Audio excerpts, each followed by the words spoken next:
Wow, so cool. Very sexy. Chaos. Chaos, chaos.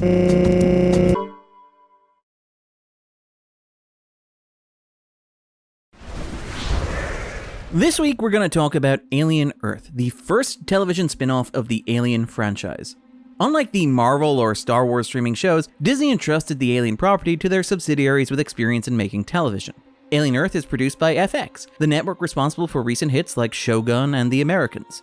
It is being overseen by showrunner Noah Hawley, who had previously worked with FX on other intellectual property adaptations like Fargo and Legion, both of which are, broadly speaking, well-received adaptations of existing franchises. The results of this approach are impressive, a show that manages to capture both the texture and the feeling of that classic 1979 science fiction horror, while still forging its own identity. So this week, we're going to talk a little bit about Alien Earth. This will involve some light spoilers for the 2-episode season premiere, but nothing too serious or too compelling. Instead, we're going to take a look at what makes the series such an interesting extension of the 46-year-old multimedia franchise.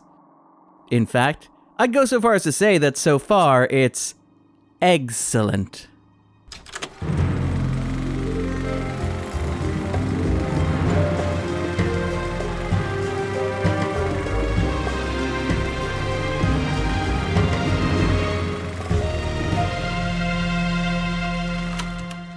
One of the more interesting and compelling aspects of Noah Hawley's Alien Earth is its relative newness. Of course, the streaming series is very obviously and very heavily indebted to the Alien franchise in general, and to Ridley Scott's Alien in particular. It is packed with recognizable characters and concepts. The iconic xenomorph once again skulks the corridors of a doomed Weyland-Yutani cargo ship. The production design lovingly evokes the aesthetics of the beloved original film, from the hypersleep chambers, to the mother chamber, to the breakfast table conversation. The opening 8.5 minutes of the premiere essentially play out the classic beats of Ridley Scott's Alien as a way of establishing good faith with the audience. It is recognizable as an Alien television show. It helps that showrunner Noah Hawley has always had a keen interest in the pop culture of the 1970s. The second season of Fargo was set in 1979. Although it was not always clear exactly when his superhero series Legion was set, the show embraced a sort of retro-futurist science fiction aesthetic that felt anchored in the 1970s. It's no surprise that Alien Earth feels much closer to the actual texture of the original 1979 Alien film than Fede Alvarez's just as loving but significantly more fan-servicey Alien Romulus. This is clearly a labor of love for not only the first Alien film, but also for late 70s cinema in general. However, with all that said, the big surprise of Alien Earth is not that familiarity. By now, audiences expect their franchise media to be scrupulously faithful to whatever came before, recycling familiar elements in recognizable configurations, often as prequels or preludes. As delightful as it is to see production design choices like the analog tablet used by Yutani, there's nothing unusual or radical in that faithfulness. The beauty of Alien Earth is the extent to which Hawley pushes the boundary of the franchise outwards. Hawley doesn't just recycle familiar elements of lore and continuity, he aggressively adds to them, with a confidence and enthusiasm that is strangely endearing. Hawley is not content to merely serve his audience reheated leftovers of a nearly 50-year-old science fiction horror classic. If he's going to construct an Alien television show, he's going to make it his own. After all, there is a particular tension within the horror genre when it comes to the nostalgic impulses of contemporary pop culture. These nostalgic franchises and brands are designed to make the audience feel comfortable by serving them something that they already know and already love. However, the appeal of horror is its ability to unsettle and discomfort the audience, to catch them off guard, and to present them with something that they have to react to in real time. If you're not worried about a beloved character suffering a gruesome end, are you really scared? Now, when Alien came out in 1979, nobody knew what a xenomorph was. When the facehugger attached itself to Kane's face, nobody in that cinema knew what the end result would be. Audiences at the time were just as shocked when the monster burst from Kane's chest as any of his crewmates. The film holds back on showing the audience the final creature because it understands that the viewer at the time had no idea what the final form of this monster should look like. Even within that original film, there were loads of other surprises as well. When Ash suddenly began acting psychotically, attacking Ripley in a highly sexualized manner by trying to shove a pornographic magazine down her throat, the audience had no expectation that he could be an android. As audiences watched Alien for that first time, there were no rules. The rules are being codified in the moment. That was part of the thrill. The Alien franchise has, over the years, struggled to recapture that primal horror. Ridley Scott himself has acknowledged some frustration with the familiarity of the xenomorph, which could very easily be reduced to just another generic movie monster in films like AVP, Alien vs. Predator. Scott opined that, working on the prequel Prometheus, he thought the original creature was definitely cooked, with an orange in his mouth. The subsequent Alien films all tried to find something new and uncanny in the iconic monster. James Cameron's Aliens invented the matriarchal alien queen, and came up with the idea of Bishop, a sympathetic synthetic. Jean-Pierre Jeunet's Alien Resurrection imagined the newborn, a human-xenomorph hybrid. Fede Alvarez did something similar in Alien Romulus. Ridley Scott's prequels focused on the engineers and on David. While some of these approaches worked better than others, they all felt like they were coloring within the lines. The alien queen just looks like a bigger xenomorph and offers one answer, contradicting a deleted scene from Alien, about where the xenomorph eggs come from.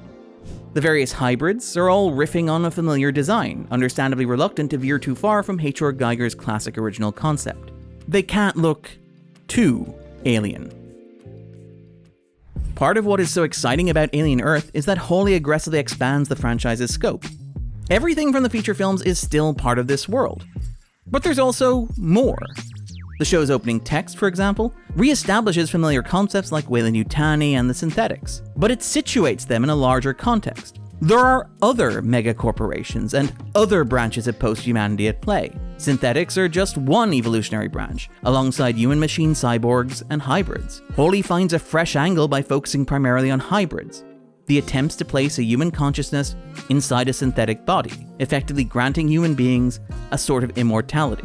It's a concept that makes sense within the established Alien franchise, but which has never been explored in any of the films. And while Weyland-Yutani are part of this world, with a crashed Weyland-Yutani freighter effectively motivating the plot, Alien Earth spends more time focusing on their rival corporation Prodigy. Not only does this allow Hawley greater freedom to dance between the raindrops of established continuity, because given that Prodigy is not mentioned in any of the films, Hawley can do whatever he likes with them, but it also makes the Alien universe seem bigger, rather than smaller. This carries over to the aliens themselves.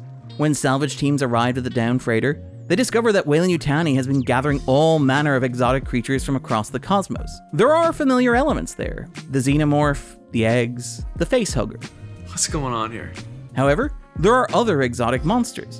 There is a tiny leech that feeds on its victims until it grows the size of a tumor.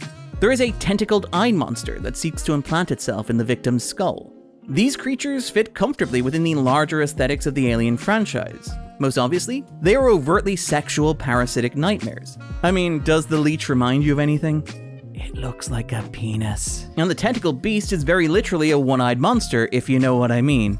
I mean, it looks like a penis. However, they're also novel. The first time that they appear, the viewer doesn't understand the rules of how they operate, just as viewers in 1979 didn't understand how the xenomorph operated until they saw it in action. None of this is to suggest that these creatures are as compelling or as interesting or simply as good as the classic xenomorph. The xenomorph remains one of the greatest creature designs in the history of cinema, and has endured for a reason. However, these weird little alien beasts provide a hint of the uncanny before the audience, if not the characters, understood the logic underpinning its life cycle and behavior. There is a refreshing ambition to all of this. Hawley is taking ownership of the franchise, acting as an author rather than simply a museum curator. Imagine, Hawley boasted in press for the series, if there were 5 movies about the White Walkers, and I went and made Game of Thrones. It is a bold statement. It is, perhaps, even hubristic before we get into how Game of Thrones ended. But it speaks to a confidence and assuredness that is lacking from so much modern franchise media. It recalls Tony Gilroy's approach to Andor. When a creator is given the keys to a major franchise like this, they should drive it like they stole it. They should approach it with the same ambition and enthusiasm as the people who created it decades earlier. So much modern franchise media is built around providing audiences with reminders of things that they know and love. This tends to turn these properties into mausoleums, suggesting that the farthest boundaries of these universes were set in stone years or even decades ago. While it can be fun to watch creators play with these toys, there's a real limit to what can be done with them if they aren't allowed to get them dirty or to introduce new ideas into the mix. Alien Earth feels new and exciting in a way that these sorts of franchises are rarely allowed to be. It's a show that dares to give the audience everything that they might want or expect from an alien property, but also dares to have its own ideas and extrapolations based on the lore as established decades earlier. It's proof that, if nothing else, there's life in this old monster yet. I've been Darren Mooney, and this was The Backdrop.